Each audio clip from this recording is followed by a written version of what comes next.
राम राम मंडळी. बरं मंडळी, आता मी कुठे आहे माहिती आहे का? कुठे आहे सांगा बरं, वळका. नाही का? नाही. बरं मंडळी ऐका. मंडळी मी आता आहे बघा दाबडी गावात. आणि दाबडी गावाचं विशेष माहिती आहे का? या गावात पंतप्रधान नरेंद्र मोदींनी चहा प्यायला होता आणि चाय पे चर्चा बी केली होती. बरं आता ऊन वाढायला लागले म्हणून मी जरा सावलीला बसलो आणि इथं सगळी सामान्य जनता लगेच एकवटली. मी आलो तसा का नाही, लगेच एकवटली. कारण कसं आहे, सामान्य माणूस बघितलं का सामान्य माणूस जवळ येतोय, राजकारण्यांच्या जवळ जात नाही. बरं मंडळी, राजकारणी लोक विकास करू म्हणली होती, आहे का नाही? आणि तुमच्या गावात चहा बी प्यालता, खरं आहे का? खरंय खरंय. तुम्ही पेलेला का? हो, चहा घेतलाय. घेतला होता. कसा, काळा का गोरा? काळा. काळा चहा घेतला होता का? बरं मला सांगा, काळा चहा घेतला होता तुम्ही, मग गावचा विकास झाला का? आजपर्यंत काहीच झालं नाही.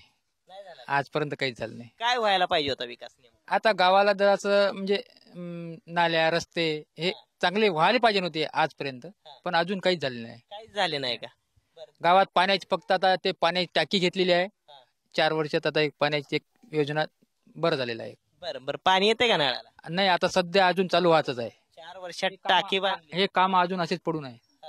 4 वर्षात फक्त पाण्याची टाकी बांधली नावाला. हो, टाकीत पाणी नाही. पाणी नाही अजून. बाबा विकास झाला का?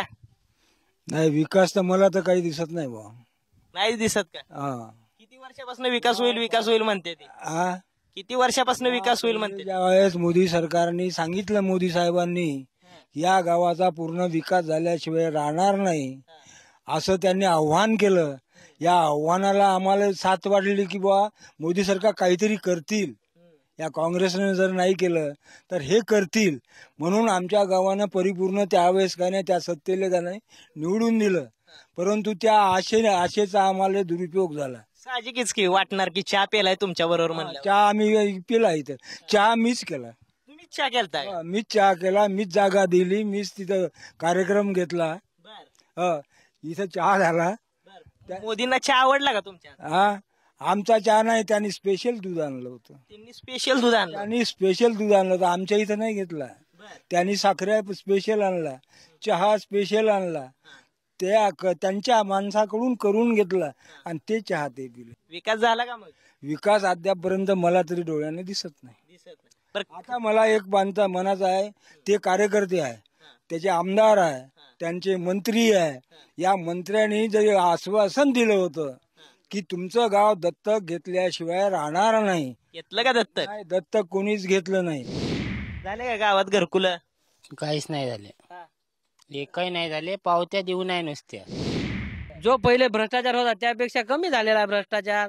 पंचायत समिती तहसील लेवलवर कामं होत नव्हते गरीब लोकांचे, तर आता कामं थोडा व्हायला लागलेले आहे.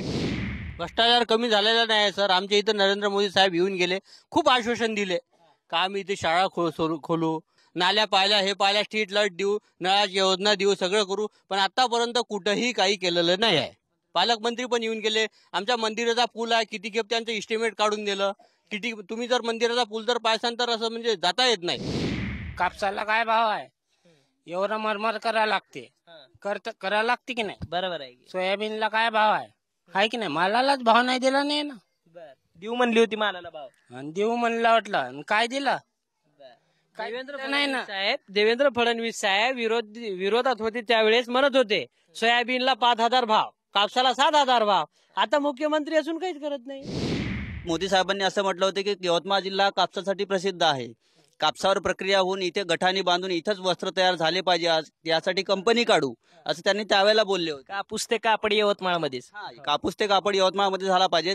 पर्यायानं इथल्या जे युवक वर्ग आहे त्यांना रोजगार मिळेल, इथेच पर्यायानं चांगल्या संधी उपलब्ध होतील असं ते बोलले होते. पण अजूनपर्यंत कापसावर प्रक्रिया तर सोडाच, उलट बोंडळी आली आणि त्यामुळे शेतकऱ्यांचं नुकसान झालं. नुकसान भरपाई दिली तर दिली, अशी झाली की तोंडाला पाणी पुसणार इतपत. आणि काय विश्वास ठेवणार आम्ही यांच्यावर? राहुल गांधी यायला पाहिजे. त्यांच्याकडनं आमच्या भरपूर काही अपेक्षा आहे की युवक वर्गासाठी ते काहीतरी करता येईल. आता बरेचसे इथं शिकलेले लोक आहेत, विद्यार्थी आहेत, ज्यांच्या फार मोठ्या अपेक्षा शासनाकडून आहेत. त्या शासनाकडच्या अपेक्षा त्या लोकांनी पूर्ण कराव्यात, हीच अपेक्षा आहे राहुल गांधी भाऊकडून. तुमच्या आमचं म्हणणं हे आहे की राहुल गांधी साहेबांना बोलता सुद्धा येत नाही, तर काय देश चालू शकणार आहे? ते बोलण्याचा आणि संधी उपलब्ध करून देण्याचा कुठलाही एक संबंध येत नाही. आता मला सांगा, नरेंद्र मोदी साहेब खूप छान बोलतात, परंतु संधी उपलब्ध करून देऊ शकले नाही, मग त्या बोलण्याला अर्थ काय? इथं मोदी साहेबांनी चहा पेलेला आहे का नाही, चहा पे चर्चा केली होती इथं. पण ह्या गावात आलो, या गावचा विकास झाला का, तर इथली लोक म्हणतात विकास काय झालाच नाही. 4.5 वर्षात फक्त पाण्याची टाकी बांधली असं म्हणतात. पण मंडळी आता का नाही, मी तुमच्या गावात येणार आहे बरं का, कारण मी आहे सामान्य माणूस आणि सामान्य माणसासोबत नाळ जोडलेली असते. आता पुढचा टप्पा तुमच्या गावातलाच आहे. आलोच बघा तुमच्या गावात, येतो तुमच्या गावात आता. चला येऊ का, राम राम.